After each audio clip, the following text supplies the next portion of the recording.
Hey everybody, this is Mike Jones from the Connection Games and Comics with my round 2 from Friday Night Magic on May the 31st, this Return to Ravnica block draft. My opponent in round 2 is Julio. I've played him before, he's a good player, so it should be an interesting match. We're both 0 and 1 coming into this match. I get a 2-lander with nothing I can play, so I mulligan that and throw it back. Shuffle up, and he cuts my deck. He kept his hand. I'm going to draw 6. Hopefully a little bit better here. So we get a 4-lander, Ubulsar, Gatekeepers, and the Frilled Oculus. At least I have something I can play here. Draw Paralyzing Grasp, so another card. So he leads off with Selesnya Guildgate and says go. And he drops a Forest. I draw the Sewer Shambler, but I'm going to drop the Frilled Oculus here. Get some good early defense. I love that creature on turn 2. Nobody wants to block him on turn 3, so he drops a Beetleform Mage. That's another very good creature. And I drop my Swamp that I just drew there and see if he's willing to make the trade here. Can't complain about my mana so far in this match. Anyway, blocks, or attack, no blocks, so he takes 1, he's down to 19. And I drop the Sewer Shambler.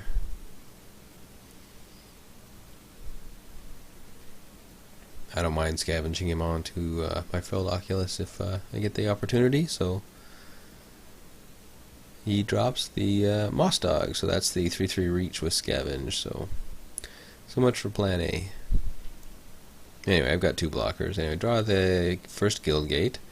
So half of the Ubulsar -2/-2 abilities online. I'm thinking if I draw that another gate next turn, I'll have 4 mana up, and I can drop the Gatekeepers and deal with that Beetleform Mage, assuming he doesn't have a blue and a green mana available. But we'll see. Anyway, no attacks. I don't want to feel like bashing my face into the Moss Dog. Although I probably could have, I guess. Here drops a Rubbleback Rhino. Should have thrown the Frilled Oculus. Well, I guess I'm going to keep it back for blocking because the crackback's pretty nasty if he was just to come back at me. He decides not to attack because he sees that as well. And I'm getting a little bit flooded here. Unfortunately, they're not gates, so my Gatekeeper's not going to do anything again. But I think at this point it's probably worth dropping just to give me another blocker. Thinking. Nope, but I just passed the turn back. I guess I'm saving the mana to pump my Frilled Oculus there. Yeah, look at all that mana he's getting. So we're both getting a little bit flooded, it looks like, but he's got stuff he can do. So he throws an Ethereal Armor on the Beetleform Mage. So now it's a 3/3 first strike. He attacks. I choose not to block because he's going to pump it. So I take 5. Puts me down to 15. And he drops the Selesnya Sentry. That's the 3/2 that you can regenerate for 6 mana. I draw Armed and Dangerous. I have no red mana, so I can't play the armed side right now. Not really being aggressive right now. That card's better when you're winning, when you can be a bit more aggressive. Anyway, so drop the Paralyzing Grasp on that Beetleform Mage because that's going to get ugly pretty quick. He untaps. I think he has an evil grin on his face at this point, because in his hand is Unflinching Courage on a Simic Guildgate, which he plays first. But he's going to drop the Unflinching Courage once he gets the mana right for it. There we go. And he's going to put that on his Rubbleback Rhino, so now he has a 5/6 lifelink trample hexproof creature. So sticking both my guys in front of it is not going to do anything. I'm thinking, okay, well I can scavenge. He's thinking whether or not to attack with the Thrashing Moss Dog as well. He looks at the. I have a good block for that with the Frilled Oculus, so he decides not to do that. Now, even though this has trample, I'm going to throw the Sewer Shambler underneath it, and my thought is I'm going to scavenge that onto the Frilled Oculus, and then my Frilled Oculus can at least block. So anyway, I take 4 on 11. He's got lifelink, so he gains 5 up to 24. I think he's not done, or is he done for the turn there? Alright. Passes the turn back. I'm going Guildgate, Guildgate, Guild. No, no Guildgate for me. Anyway, got lots of mana, except for no red mana still, not that it matters. But I need another blocker here, so I think the right play was actually to scavenge the Sewer Shambler onto my Filled Oculus and at least have a blocker. I mean, I can't kill it yet. This way I have a 3, 5, and a 2/4. It's still not. I'm only dealing 5 damage to. So here I scavenge onto the Filled Oculus anyway, but I don't have mana to pump my Filled Oculus anymore. So he's not going to make a. So I'm only dealing 3, 4, 5 damage if I double block the Rubbleback Rhino, which isn't enough to kill him and just allows him to take out one of my creatures. So it looks like I'm taking 5 more. If I had played that correctly, he probably comes in with the team if he's thinking I take 6, but at least I can kill something. Anyway, so he drops Nimbus Swimmer, making it a 5/5, and leaves 2 mana up for something. Oh, we should look at that. So he's going to come back in with the Rollback Rhino here. Just doing the math just to make sure I can't kill it.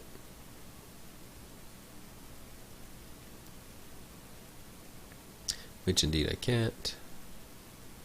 So I just take it. That puts him to 29 and I go down to 6.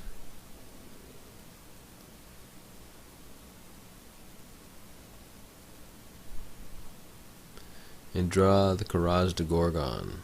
That's a good blocker. 2/5 Death Touch. I can take that +1/+1 counter off my Filled Oculus and draw and give something -1/-1 if I need to. Actually, I can do that. There's 2 counters on there. I could have done that twice. But that's still not going to deal with that 5/5 flyer. So I need to draw something, some of my removal to deal with that flyer, or it's game over. At least I can get in front of that 5/6 trampling lifelink. He swings in for 5 in the air. Doesn't want to make the trade. Puts me down to 1. And I draw my card just to see if I'm going to get anything here, and it is not a removal spell. So we will move on to game 2. So Julio takes game 1, 29 to -4. When because he's going to swing, he can swing with the Nimbus Swimmer here. We look at it. He tries to put Runner's Bane on my Filled Oculus, so I pump it to show him that that doesn't work now because my Filled Oculus is now a 5/7. Guess I didn't have to tip my hand like that. I'm still going to lose because I can't deal with the Nimbus Swimmer. Anyway, so on to game 2. I will play first in game 2. We will pick up our cards here and shuffle shortly. There, I cut that out. Anyway, I'm playing first, drawing 7. Look at my hand. I've got the Dimir Cluestone, Swamp Forest, it looks like. Yeah, this is a playable hand. Julio's is not, so he's going to mull down to 6. He's on the draw, so it's not so bad, I guess. But I think he's going to have some mana issues this game. Anyway, so he shuffles for a while, draws 6, and then says, looks at his cards there, says go. And I lead off with an island. He leads off with a forest. I draw my Prophetic Prism, that's pretty nice. But I'll drop that Filled Oculus again. Seems like I get him in my opening hand quite frequently. He drops another forest, says go. I've got all 3 of, well, my 3 main colors, not my splash color yet. But I've got the Prism in hand, so I decide to, what am I going to do here? Just drop the Prism, draw a card, get more land. You know, swing with the Oculus, that'll put him down to 19. Pass turn back. He drops another forest, so he seems to be having a bit of color screw going on. I draw my Teleportal. Not so useful right now. I guess I got the red mantle with the Prism. Anyway, so I'll drop the Dimir Cluestone.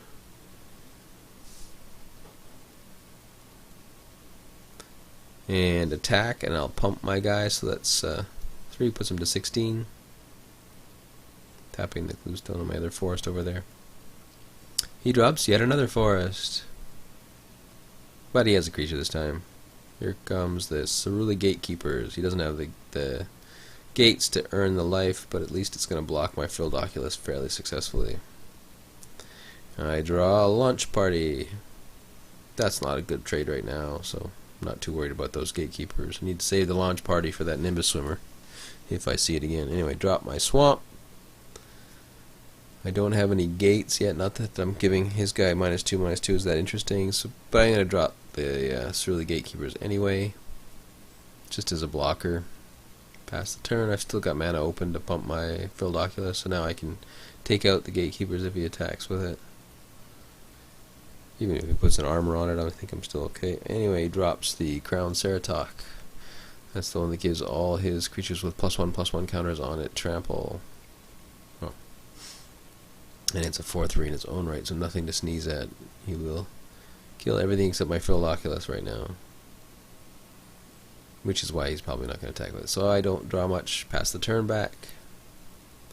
He does likewise. I get my second guild gate here. Or no, my first guild gate it looks like. Pass the turn back. So we're kind of at a board stall situation here. Nobody wants to be the first to make the move. Yay, he gets another color land. He's got an island. Let's see what he's got for that. And we get a Cloudfin Raptor. Kind of better if you get him earlier, but hey, better late than never, right? Anyway, I dropped the swamp, drew my Karaz de Gorgon. That's the 2/5 Death Touch dude. So I'll get him on the table. Or her, I guess, technically. Still have 4 mana up, so I can pump my Frilled Oculus or launch party if I need to.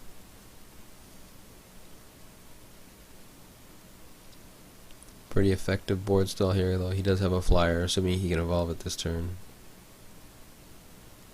You start pecking away at me.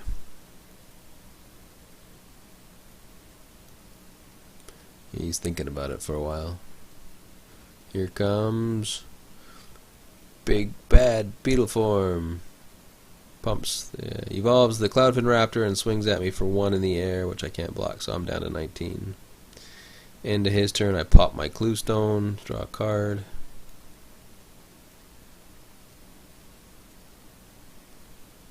And I draw an island. I think I got the Towering Indrik there, which I will now play.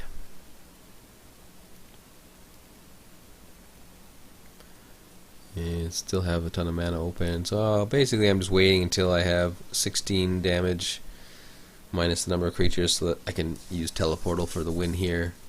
Right now on the board I've got 4 from the Frilled Oculus, 3 from the Towering Indrik, that's 7, plus another 3 is 10, plus another 3 is 13, so I'm close, but you know, if I'm going to play the Teleportal I just want to win with it, because then if we don't, I just go back to board stall. So he gets a Clue Stone there, it looks like. So he has some white mana.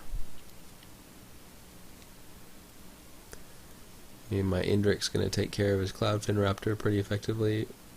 And then he sees that, decides not to attack, and then wait, I have an action injunction. So he's going to detain my Towering Indrik and draw a card, and then swing in for the 1. So I go down to 18 anyway. Guess he could have just swung with the Beetle Form Mage. I probably wouldn't have blocked. But anyway, drop my second Rakdos Guild Gate. So now my Ubulsar Gatekeeper would be online if I hadn't already put him in play.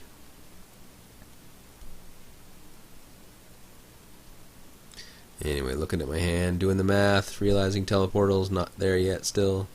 Need to draw at least one more 2-power creature. And he untaps.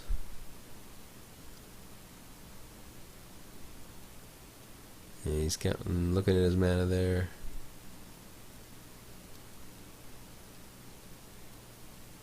He's going to play something big. Alright, so Courser's Accord. So he's going to put We're going to search around for a minute here and find... Oh, that's going to evolve the Cloudfin Raptor twice, so now it's a 3/4 flyer. So it can attack into my Towering Indirect with a bit of impunity. He tries to put down 2 forests as Centaur tokens. I was saying, none of that. Here we'll have 2 real Centaur tokens. Thank you very much. Alright, so now his board's starting to look pretty nasty over there. But again, I'm just 1 2-power creature away from winning if I can make it a turn. So here we draw a Balustrade Spy. That's a 2-power creature. So I'll drop the Balustrade Spy, mill him until he hits a land, and I get 1 again. He's been having so much mana problems. I guess it's not too surprising that he had a land right on the top. But anyway, better news is the next turn I have Teleportal for the win. Unless he has an answer for one of my creatures right now. Which, it turns out, he does. So he's got the Runner's Bane in his hand again. So he's choosing which 3 power or less creature he wants to put that on. He's going to get rid of the Reach guy, which is fine. So that taps my Towering Indirect. He declares his attacks. Don't know exactly why he's not flying over with the Beetleform Mage. Oh, I guess he doesn't have the blue available after that. So I launch party the now useless Towering Indirect to take out his Cloudfin Raptor.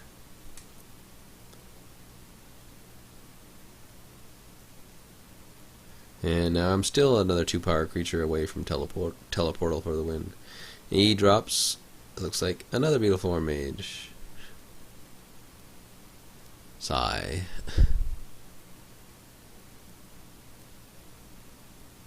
That was why he wasn't playing it. So I draw the Undercity Informer.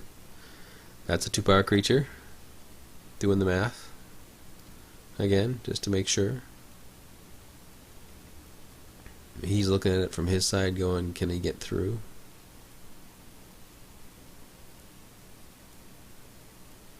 Alright. Let him untap. So now those Beetleform Mages are going to come through.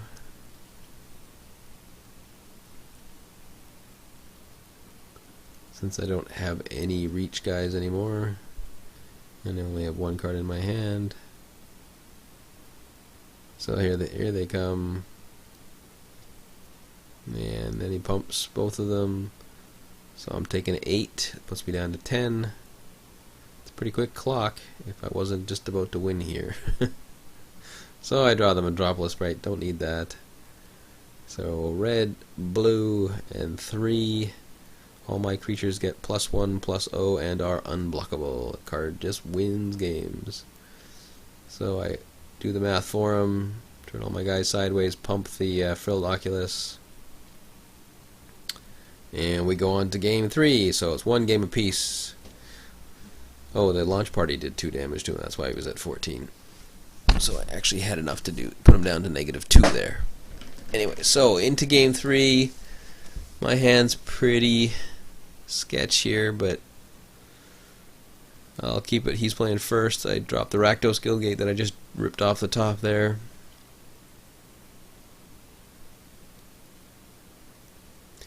He's dropped a couple of lands. I'm going to drop my Gruul Guildgate. I got 3 Guildgates in my hand already. That's bodes pretty well if I can find my Gatekeeper. And draw a launch party. Let's see, what am I doing here? Drop an island and throw down Sewer Shambler. That'll get in front of that Selesnya Sentry pretty effectively.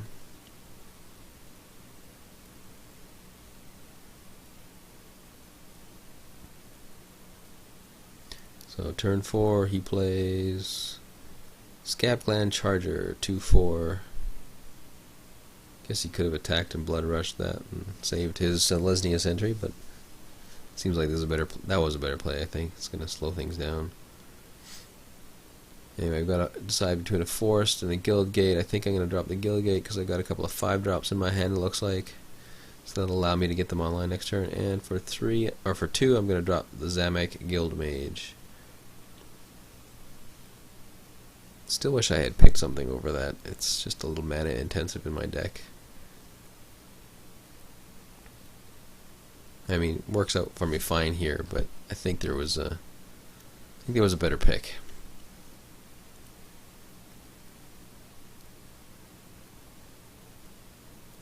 Anyway, he drops the is that the Rubbleback Rhino again? Looks like it.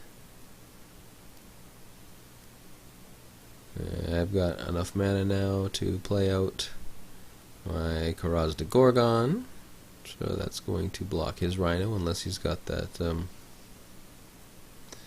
Unflinching Courage again, which I'll gladly take that trade, I guess. 2 for 1 if he wants to do that.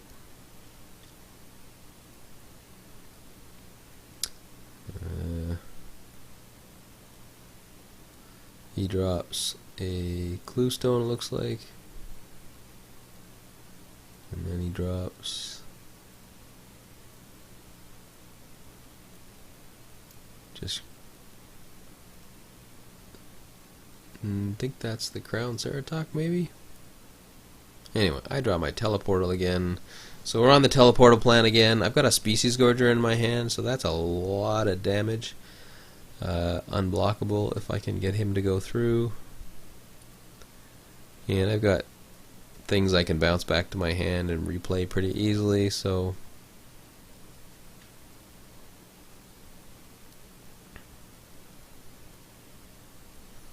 he still doesn't have any profitable attacks yet, though he's starting to get more creatures than me, so I'll drop the Species Gorger here. So I have a 6/6 that's going to make me bounce something back to my hand every turn. Pass the turn back to him. He's got 6-7 mana available to him. That's 4, 3. Drops the Battering Krasis and a Simic Keyrune. That's the one that turns into a 2/3 hexproof or a 2/2 hexproof creature, I believe.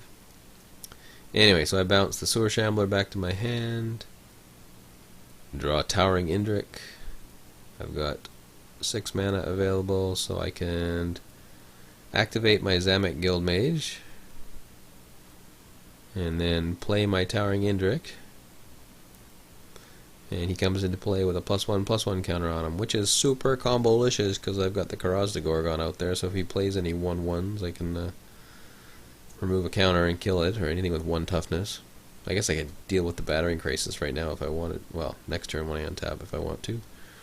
I still have to bounce something and replay it though, so. And he's not really threatening at this point.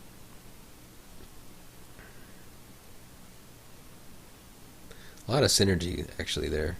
Karaz de Gorgon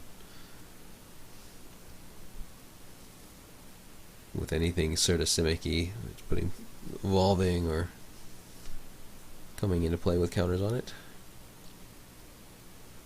Anyway, he's looking at his board, trying to figure out, can he get through? Is it worth it? Looks at my board, realizes I'm going to make him make some pretty unfavorable trades. And he passes the turn back. I bounce the Guildmage back to my hand because that's the easiest one to recast, and draw the Sluiceway Scorpion. And I have enough mana, I can cast them both, so I will. Another Death Touch guy, that one with Scavenge. That's going to be pretty nice. Drop that one, drop the Zamek Guildmage again.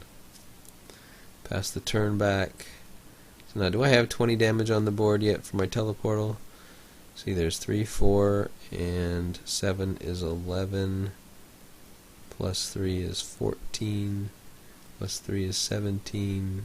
Plus 3 is 20. So I actually have lethal Teleportal damage on the board right now. He's leaving some mana up, so I'm kinda nervous that he has a counterspell in his hand. So I bounced the Guildmage again. I guess I couldn't get through there because I had to bounce the Guildmage back to my hand. I draw Marco Vosk there. He's kind of expensive to cast. Anyway, so drop the Guildmage again and then drop the Sewer Shambler. So now, even after bouncing, I'm going to have the 20 damage on the board from Teleportal. So I'm hoping he's going to tap out here. He pops his clue stone, I think, at the end of his turn to draw a card. And he's thinking.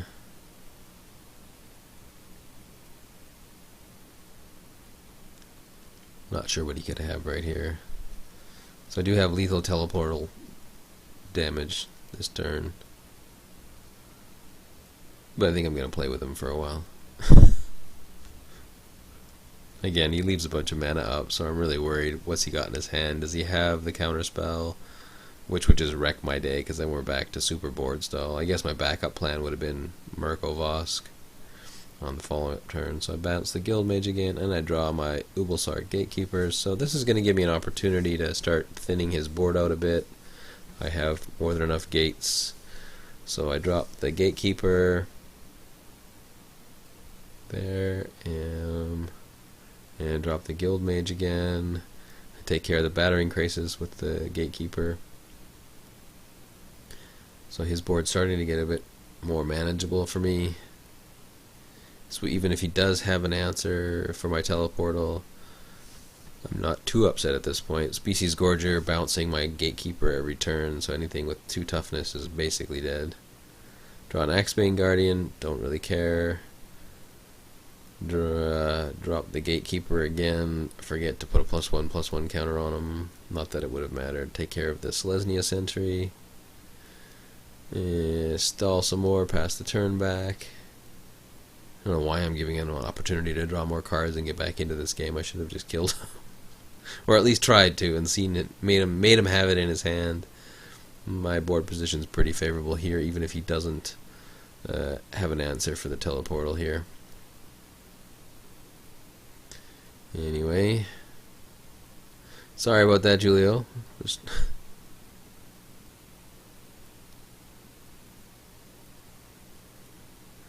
Just checking, we're both still at 20 life. Nobody's done anything yet. That's a long time to go with no damage done.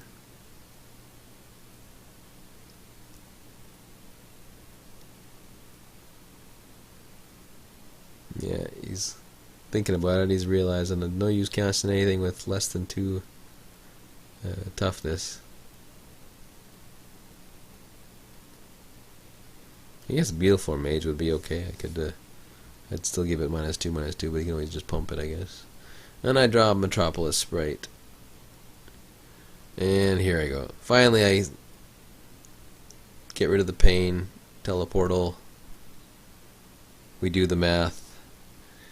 And that's lethal. So that's more than 20 damage there.